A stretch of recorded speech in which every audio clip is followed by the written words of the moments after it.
Un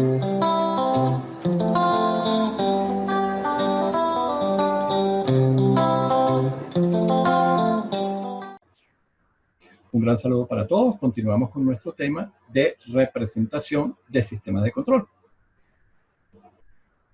Y en este video vamos a considerar este punto, ¿no? Modelos lineales de representación de sistemas de control en tiempo continuo, que los vamos a estructurar en dos categorías.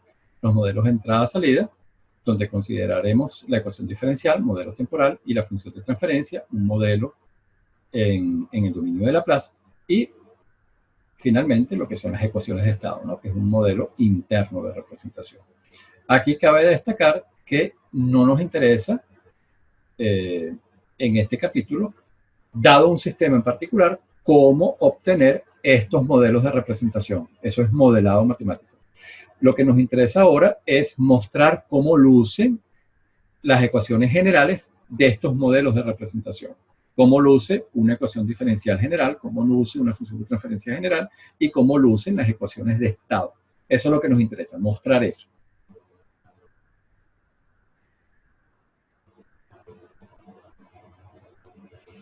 Entonces, bueno, vamos a comenzar describiendo los modelos de representación entrada-salida, ¿no? Que son de estos dos tipos, ¿no? Ecuación diferencial y función de transferencia. Sin embargo, vamos a comenzar motivando esto pensando en un sistema en particular, que es este circuito RLC serie.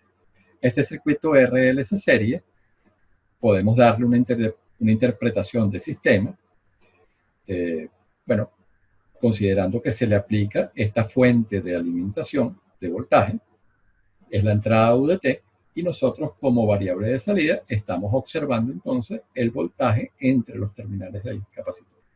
La relación entre este voltaje de entrada y este voltaje de salida, el voltaje que estamos observando entre los terminales del capacitor, empleando las leyes de Kirchhoff de voltaje y de corriente, bueno, nosotros podemos llegar a esta ecuación diferencial, una ecuación diferencial de segundo orden, que les repito, nos está relacionando la entrada U con la respuesta, con la salida Y. Y notamos, bueno, que esto es una ecuación diferencial lineal de coeficientes constantes, y estos coeficientes reales, dependen de los parámetros aquí de los componentes del sistema, ¿no? Del resistor, del inductor y del capacitor. La función de transferencia, por definición, es el cociente entre la transformada de Laplace de la salida entre la transformada de Laplace de la entrada cuando las condiciones iniciales son idénticas a cero. Si nosotros queremos pasar entonces de la ecuación diferencial a la función de transferencia, que es un modelo en S variable de Laplace, necesitamos aplicar la propiedad de derivación de la transformada de Laplace. La propiedad de derivación, en su versión completa, contiene aquí un conjunto de términos que están asociados a las condiciones iniciales. Pero como para calcular la función de transferencia, se da este requerimiento, que las condiciones iniciales son cero, bueno, todos estos términos desaparecen, y tenemos esta versión simplificada de la propiedad de derivación de Laplace, donde la transformada de Laplace de la derivada enésima de una señal, de una función temporal, es igual a S potencia n de la transformada de Laplace de esa señal. Esta propiedad, entonces, es la que vamos a aplicar a esta ecuación diferencial. Entonces, transformada de Laplace aquí de la segunda derivada, más resistencia entre inductancia, transformada de Laplace de la primera derivada, más 1 entre LC, transformada de Laplace de aquí, de Y de T, de la salida. Esto tiene que ser igual a 1 entre LC por la transformada de Laplace de la entrada, de la fuente de alimentación de voltaje de la entrada. Entonces, aplicando la propiedad de derivación, esto es S al cuadrado Y de S más R entre L, S Y de S, más 1 entre LC por la transformada de Laplace de Y de T, que es Y de S, y esto va a ser igual a 1 entre LC por la transformada de Laplace de la entrada, que es U de S. Sacamos factor común Y de S de este lado y efectuamos este cociente Y de S entre U de S, que eso por definición es la función de transferencia, transformada de Laplace de la salida entre la entrada, y eso resulta en esta función racional, en este cociente de polinomio, y esta sería entonces la función de transferencia del circuito RLC serie. Por lo general, este cociente uno lo denota por una sola letra, que es GDS, y GDS entonces para nosotros va a ser la función de transferencia. Y eso sería un modelo del sistema, del circuito RLCC. Entonces, posteriormente, uno reemplaza el circuito por un bloquecito. Aquí estaría la entrada U, la respuesta Y, y ahora el circuito de RLC se describe por su función de transferencia. Ahora bien, ¿cómo lucen las ecuaciones generales? ¿Qué es lo que nos interesa? Yo pude haber comenzado por acá, pero para que tuvieran una intuición, arranqué de un circuito de RLS serie que es algo conocido por la mayoría de nosotros. Entonces, la ecuación general va a tener esta estructura, va a tener este formato. Van a aparecer aquí n derivadas de la salida, unos coeficientes reales, los a sub i, y del lado derecho de la ecuación, entonces están las derivadas de la entrada, y unos coeficientes reales b sub i. Se están previendo entonces n derivadas para la salida y m derivadas para la entrada, y en los sistemas físicos, en los sistemas reales, se da esta relación, que n es mayor o igual que n. Entonces, así luce la ecuación diferencial general. ¿Cómo luce la función de transferencia general? Bueno, va a ser entonces este cociente de polinomios. Fíjense que en el numerador está entonces la información de la entrada. Aquí están los coeficientes reales b sub i y m, que era el orden de derivación antes vimos, asociado a la entrada. Entonces la información de la entrada está en el numerador y la de la salida impacta el polinomio denominador. Entonces GDS es la función de transferencia del sistema entre la entrada UDS, transformada de Laplace de UDT, y la salida YDS, transformada de Laplace de YDT, con esta L estilizada, el operador de Laplace y esta condición que habíamos visto antes, ¿no? Vamos con el siguiente modelo de representación, que es la ecuación de estado. Y antes de mostrar la ecuación general, vamos a presentar casos particulares asociados al circuito RLSC. ¿Okay? Vamos a seguir el mismo esquema que adoptamos para el caso de los modelos de representación externa. Entonces, vamos a escoger, a seleccionar estas dos variables de estado. X1 lo vamos a hacer corresponder con Y y X2 con la derivada de Y. Y esta es la ecuación general que habíamos obtenido previamente, ¿no? Entonces, yo derivo aquí x1 punto, eso va a ser igual a y punto, pero y punto, fíjense que es igual a x2. Eso nos da esta primera ecuación. Y luego cuando derivamos x2, la derivada de x2, eso va a corresponder a la segunda derivada aquí de la salida y la segunda derivada la despejamos de la ecuación diferencial. Eso nos da esta parte que está acá.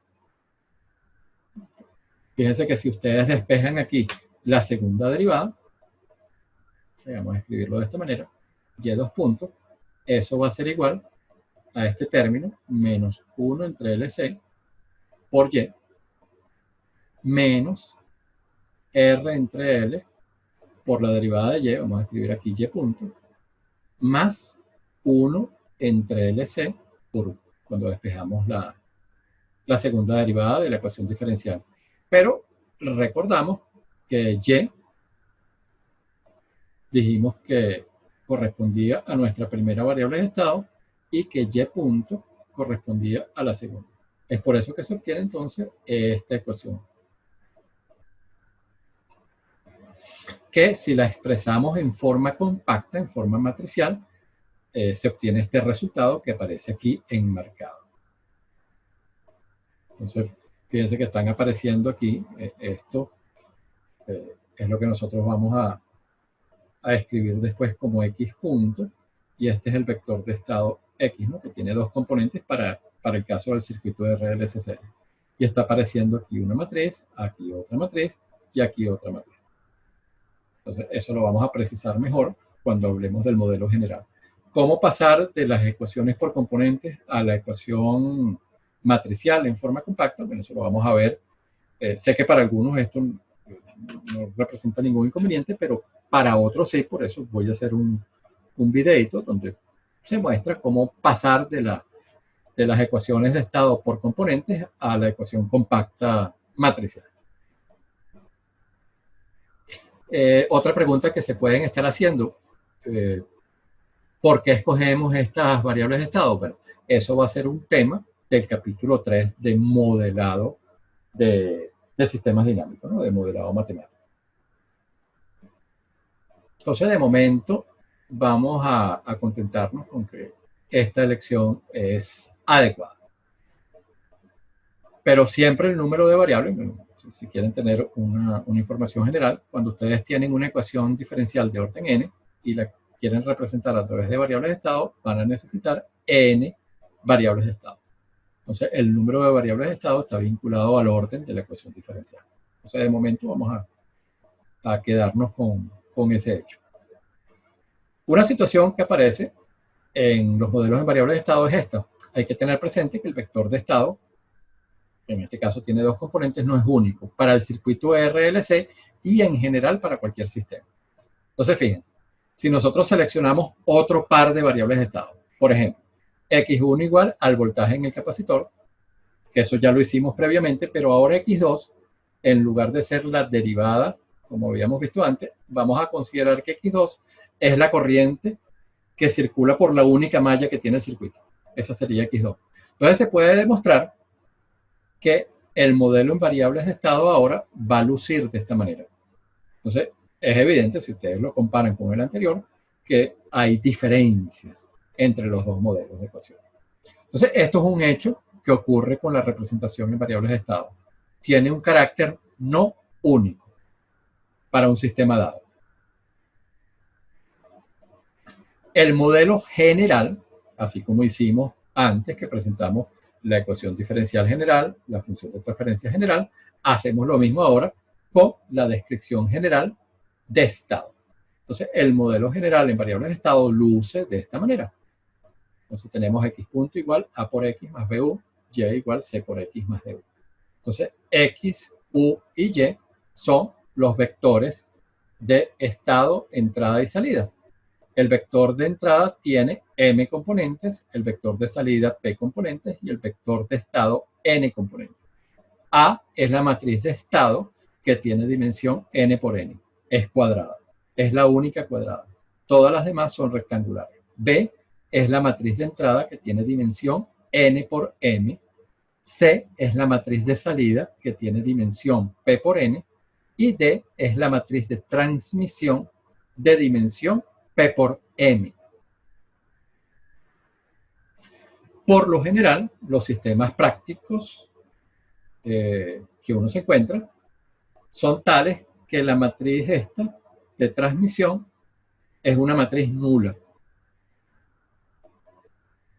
Entonces, la descripción en variables de estado habitual que uno se encuentra en la práctica, los modelos en variables de estado, lucen de esta forma.